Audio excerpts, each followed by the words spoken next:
Good morning, अस्सलाम वालेकुम and सत श्री अकाल। आप लोग कैसे हैं? उम्मीद करता हूँ अच्छे होंगे। माई सेल्फ मेहंदी सर आपके सामने हाजिर एक नए टॉपिक के साथ। इस टॉपिक का नाम है एक्सक्रीशन। लेकिन उससे पहले मैं आपसे रिक्वेस्ट करूँगा, दरख्वास्त करूँगा कि जिसने भी मेरा यूट्यूब चैनल सब्सक्राइब नहीं किया है, लाइक नहीं किया है, शेयर नहीं किया है, कमेंट नहीं किया, तो प्लीज़ उसको लाइक करें, शेयर करें। धन्यवाद, थैंक यू। तो आज जो मैं टॉपिक लाया हूँ उसका नाम है एक्सक्रीशन। बहुत इंपॉर्टेंट टॉपिक है 11th एंट्रेंस के लिए और अदर कॉम्पिटिशन्स के लिए। एमयू एग्ज़ाम जो है हमारा 11th एंट्रेंस एमयू एग्ज़ाम, उसके लिए बहुत ज़्यादा फ़ायदेमंद होगा जो मैं पढ़ा रहा हूँ। इसके 2-4 पार्ट आएंगे, 2-3 पार्ट जो भी आएंगे, तो मैं कोशिश करूँगा शॉर्टकट में बहुत टू द पॉइंट आपको एक ट्रिक दी जाए, जिसकी बेस पर आपका कॉम्पिटिशन बहुत अच्छे से पास हो जाए। तो हाजिर है आपके सामने एक नए टॉपिक के साथ, ठीक है। तो उसका नाम है एक्सक्रीशन। तो ये जो एक्सक्रीशन है आखिर है क्या? What is excretion? तो एक्सक्रीशन का मतलब होता है removal of waste product from the body. Waste product को बॉडी से रिमूव करना ही कहलाता है, हमारा एक्सक्रीशन कहलाता है। अब वेस्ट प्रोडक्ट क्या होता है? क्या इंसान का पसीने निकलना वेस्ट मटेरियल है? यस, एब्सोल्युटली वेस्ट मटेरियल है। क्या फीकल मैटर का पास होना एक्सक्रीशन है? बिल्कुल, ये एक्सक्रीशन तो निकलेगा, लेकिन इसे हम दूसरा नाम देते हैं, वो बताऊंगा अभी आपके सामने सारी चीजें, ठीक है। इंसान को CO2 निकलता है, वो भी हमारे बॉडी का वेस्ट प्रोडक्ट कहलाता है। लेकिन कुछ ऐसे प्रोडक्ट्स बनते हैं हमारी बॉडी में जिनको नाइट्रोजनस वेस्ट प्रोडक्ट कहा जाता है, माय डियर। तो वो क्या होंगे, वो उसकी डिटेल इंशाल्लाह मैं आपको प्रोवाइड करूंगा। तो यहाँ जो हमारा पहला टॉपिक है उसका है एक्सक्रीशन, एक्सक्रीटरी सिस्टम यानी कि। तो उसकी डेफिनेशन शॉर्टकट में अप्लाई करते हैं। जैसे मैंने कहा था कि हमेशा मैं नोट्स यानी कि जो बोर्ड है मेरा, बोर्ड पर मिलते हैं, तो वो आपको ये है कि स्क्रीनशॉट लें, उसको पॉइंट आउट करके लिख लें, टू द पॉइंट। जैसे मैं लिखता हूँ उसको कॉपी करके बनाएं, बेहतरीन नोट्स आपके पास हाजिर होंगे इंशाल्लाह, ठीक है। तो मैं जो शुरू कर रहा हूँ उसका नाम है एक्सक्रीशन। तो उसमें देते हैं definition, removal of nitrogenous waste material. Remove करना बॉडी से एक्सक्रीशन कहलाता है। रिमूव कौन से मटेरियल? नाइट्रोजन वेस्ट प्रोडक्ट को रिमूव करना ही हमारा क्या कहलाएगा? एक्सक्रीशन कहलाएगा। बहुत इंपॉर्टेंट टॉपिक है, ध्यान में रखना। 11th एंट्रेंस वालों के लिए तो ये झकास रहेगा एकदम, बिल्कुल ठीक है। तो देखिए बेटा जी, आखिर नाइट्रोजनस वेस्ट प्रोडक्ट हमारी बॉडी में होते क्या क्या है? तो सबसे पहले आपको मैं बताऊं, जनरली आपने सुना होगा अमोनिया, यूरिया, यूरिक एसिड, ये हमारी बॉडी के खतरनाक प्रोडक्ट होते हैं जो खासतौर से कहलाते हैं मेटाबॉलिक वेस्ट प्रोडक्ट्स कहलाते हैं। अब ये मेटाबॉलिक वेस्ट प्रोडक्ट क्या होते हैं? देखो बेटा, मैं आपको बताऊं, हमारी बॉडी में रोजाना ना जाने कितने बेटा केमिकल रिएक्शंस होती रहती हैं। कितने केमिकल्स बने, कितने टूटे, क्या हुआ, उनका सब का सब जो होता है, केमिकल रिएक्शन चलती हैं। उसके बाद में जो रिएक्शंस होती हैं उन्हें कहते हैं मेटाबॉलिक रिएक्शंस कहते हैं। उसके बाद में कुछ वेस्ट प्रोडक्ट बनते हैं। जैसे एक एग्जाम्पल दे दूं, हमारे यहाँ पर जनरेटर होता है, इंजन होता है, बाइक होती है, कार, सब में एक इंजन होता है। तो जब वो चलता है उससे धुआं निकलता है। अब धुआं निकलना, मैं ये नहीं कह रहा कि इंसान की बॉडी से धुआं निकलता है, धुएं का टाइप अलग है हमारे यहाँ पर, लेकिन वो थोड़ा सा बदबूदार माहौल हो जाएगा, उसको हम ज़्यादा एक्सप्लेन नहीं करेंगे, ठीक है। तो बेटा मैं यहाँ बता दूं कि ये हमारा जो अमोनिया है, यूरिया है, यूरिक एसिड है, सारे क्या है, इनको रिमूव करना ही हमारा एक्सक्रीशन कहलाता है। They are called nitrogenous waste material. Nitrogenous waste क्यों? They have nitrogen compound, they have nitrogen, इसके अंदर नाइट्रोजन पाया जाता है, इसलिए हम इसको कहते हैं नाइट्रोजनस वेस्ट मटेरियल, ठीक है। नाइट्रोजनस कहलाएगा, तो यहाँ लिखा हुआ भी है नाइट्रोजनस वेस्ट मटेरियल। और ये क्या होते हैं? Metabolic activities. आप जानते हैं मेटाबॉलिक एक्टिविटीज होती हैं, ठीक है, तो ध्यान में रखिएगा। तो हमारी बॉडी से इनको रिमूव करना ही कहलाता है, एक्सक्रीशन कहलाता है, ठीक है। अब इसके बाद में देखते हैं बेटा जी, it is related with osmoregulation. एक पॉइंट आता है means of osmoregulation in humans और एनिमल्स। तो ऑस्मो रेगुलेशन का मतलब क्या होता है? तो ऑस्मो रेगुलेशन का मतलब है, मैं आपको शॉर्टकट कर दूं, जैसे कि यहाँ लिखा हुआ, शॉर्टकट में फिर एक्सप्लेन करूंगा, maintaining of osmotic and ionic concentration in the body. हमारी बॉडी के अंदर आयंस को बैलेंस करना, हमारे जो भी खास उससे कहते हैं उनको, यानी कि ऑस्मोटिक प्रेशर को बैलेंस करना, ये कहलाता है हमारा ऑस्मो रेगुलेशन। तो osmoregulation and excretion both are interrelated, एक दूसरे पर डिपेंड करते हैं। देखो आप कहेंगे सर कैसी बातें करते हैं, तो बेटा बात करना ही हमारा काम है। हम बात नहीं करेंगे तो फिर आपको बताएंगे कैसे, और बताएंगे नहीं तो आपको पता कैसे लगेगा कि इन्फॉर्मेशन क्या है। तो यहाँ जो मैं बताना चाह रहा हूँ सुनिएगा, जैसे किसी इंसान को पेशाब लग रहा है, यूरिन लग रहा है, तो उसको पास करना जरूरी है।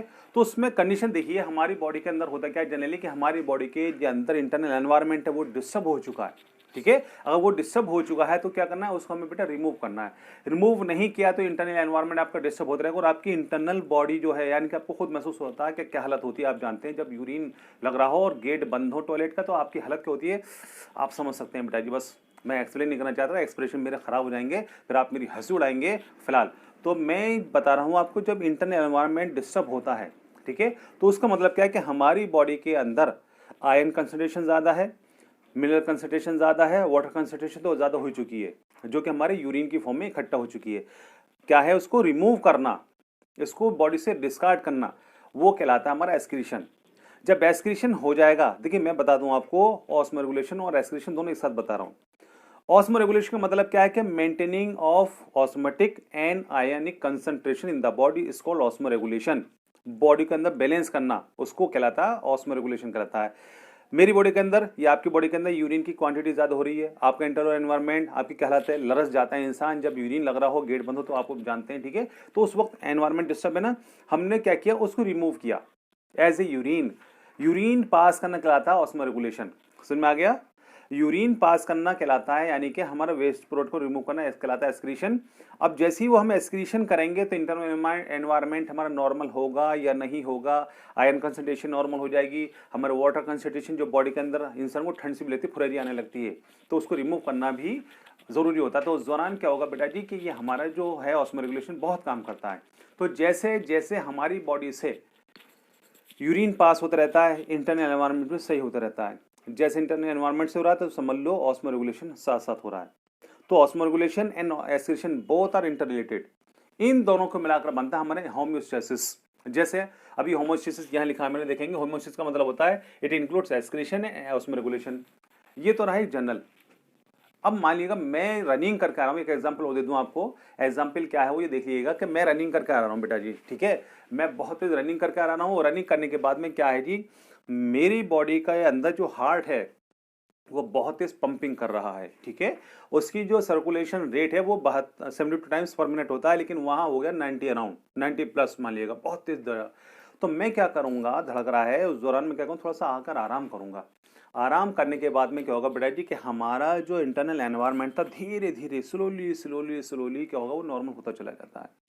जब नॉर्मल हो जाएगा इस कंडीशन में कहते हैं हम लोग होम्योस्टेसिस कहलाता है। यहाँ ऑस्मोरेगुलेशन नहीं है, लेकिन यहाँ पर क्या कि इंटरनल एनवायरनमेंट को मेंटेन करना, जो एबनॉर्मल था एबनॉर्मल टू नॉर्मल होना कहलाता है ऑस्मोस्टेसिस कहलाता है, होम्योस्टेसिस कहलाता है। ऐसी जैसे यूरिन पास करते हैं तो यूरिन के अंदर भी ये डिस्टर्बेंस होता है बेटा, ठीक है। तो याद रखना हमारे यहाँ पर जो भी बॉडी के अंदर इंटरनल एनवायरनमेंट उसका बैलेंस करना, ठीक है, वो कहलाता है होम्योस्टेसिस। लेकिन अगर बॉडी के अंदर वाटर कंसंट्रेशन आयन कंसंट्रेशन को बैलेंस करना है तो वो कहलाएगा ऑस्मोरेगुलेशन। और अगर एक्सक्रीशन क्या है, फिर रिमूवल ऑफ वेस्ट मटेरियल, क्योंकि ये टॉक्सिक सब्सटेंसेस होते हैं वेस्ट मटेरियल। मुझे ये डिस्कस नहीं करना पूरा होम्योस्टेसिस और ऑस्मोरेगुलेशन, मुझे पढ़ाना है एक्सक्रीशन, ठीक है। तो मैं शॉर्ट करता हूँ बेटा जी, ठीक है, जहन में रखना। तो माय डियर स्टूडेंट्स जहन में रखो, एक्सक्रीशन का मतलब है जो जहरीले टॉक्सिक सब्सटेंसेस बॉडी में बनते हैं उन्हें हम कहते हैं नाइट्रोजन वेस्ट प्रोडक्ट। अगर हमने उसको डिस्कार्ड नहीं किया तो गड़बड़ होगी। तो इसलिए 24 घंटे, और जो सोचता हूँ मैं शर्त के तौर पर कि मैं 24 घंटे यूरिन को रोक लूंगा। बहुत अच्छे, मौज आ गई भाई। जो भी ऐसा करेगा बेटा उसकी बॉडी के अंदर प्रॉब्लम हो सकती है। आप जानते हैं यूरिनरी ब्लैडर वहाँ होता है हमारे यहाँ बेटा, स्फिंक्टर पाते हैं, यूरेथ्रल स्फिंक्टर होता है, जो यूरेथ्रा यानी कि जो पेशाब की नली जिसे कहते हैं, ठीक है, उसके बाहर यानी कि उस वहाँ पर जहाँ उसकी ओपनिंग होती है वहाँ पर बेटा स्फिंक्टर पाता है। वो स्फिंक्टर उस हाई प्रेशर, क्योंकि यूरिनरी ब्लैडर में यूरिन भरता रहता है, और जब प्रेशर उसको बढ़ता जाएगा तो जानते हैं क्या होगा बेटा, वो बस्ट हो सकता है, फट जाएगा। तो इंशाल्लाह उसकी ज़िंदगी भर यूरिन रुकेगा नहीं, हमेशा लीक होता रहेगा। इसलिए ज़्यादा स्ट्रॉन्ग न बनने की कोशिश करें। इंटरनल एनवायरनमेंट को नॉर्मल करने के लिए आपको जब जब यूरिन की जरूरत हो, पास करने की जरूरत हो, फ़ौरन पास करें। 24 घंटे शर्त रखकर आप अपने आप को ख़राब ना करें बेटा जी, बहुत ख़राब चीज़ हो जाएगी ज़िंदगी भर के लिए। और मैं ज़्यादा इस पर बोलना नहीं चाह रहा, लेकिन मुझे अपना टॉपिक पूरे कराने, ठीक है। तो यहाँ जो हम देख रहे हैं बेटा जी कि ऑस्मोरेगुलेशन क्लियर हो गया, एक्सक्रीशन क्लियर हो गया, होम्योस्टेसिस क्लियर। अब देखते हैं इसके अंदर हमारे different modes of waste elimination. हमारी बॉडी में कौन कौन से मोड ऑफ एलिमिनेशन मेथड हैं जिसकी बेस पर हम लोग अपनी बॉडी से वेस्ट प्रोडक्ट को निकाल सकते हैं बेटा। एक दो चार है, मैं आपको एक्सप्लेन भी कर दूंगा, समझा भी दूंगा, ठीक हो। यह लिखा है इजेशन और डिफेकेशन। इजेशन का मतलब है जब हम खाना पीना खा लेते हैं, हमारी बॉडी में खाना गया, उसके अंदर एसिमिलेशन हुआ, एब्जॉर्प्शन हुआ, जब वेस्ट प्रोडक्ट बन जाता है as a faeces faecal matter, मैं अच्छा नहीं लग रहा, टॉटी पॉटी जिसे कहते हैं बेटा जी, ठीक है। तो वो हमारा उसको रिमूव करना ही क्या कहलाता है, वो हमारा कहलाता है इजेशन कहलाता है। वो क्या होता है, अनडाइजेस्टेड फूड मटेरियल होता है जो सॉलिड फॉर्म में बॉडी से रिमूव होता है, उसे हम फीसिस का नाम देते हैं। अगर उसे रिमूव नहीं करेंगे तो क्या होगा, जानते हैं, इंटरनल एनवायरनमेंट फिर प्रॉब्लम आ जाएगा, फिर उसको क्या करना पड़ेगा जी, होम्योस्टेसिस करना पड़ेगा। तो आप हेड ऑफिस जाइए, यू नो हेड ऑफिस, समझ में आ गया होगा। हेड ऑफिस जाइए और सुकून से बैठकर आराम से उसको पास कीजिए, ठीक है जी, और इजेशन को फॉलो कीजिए। एक मेथड तो ये हो गया कि हमारे यहाँ पर फीसिस को पास करना क्या कहलाता है, इजेशन कहलाता है, समझ में आ गया होगा बेटा, ठीक है। दूसरा acceleration, removal of, yes, removal of CO2। हमारी बॉडी से जब हम सांस अंदर लेते हैं, ठीक है, तो उसे कहते हैं एक्सलेशन, इनहेलेशन कहते हैं।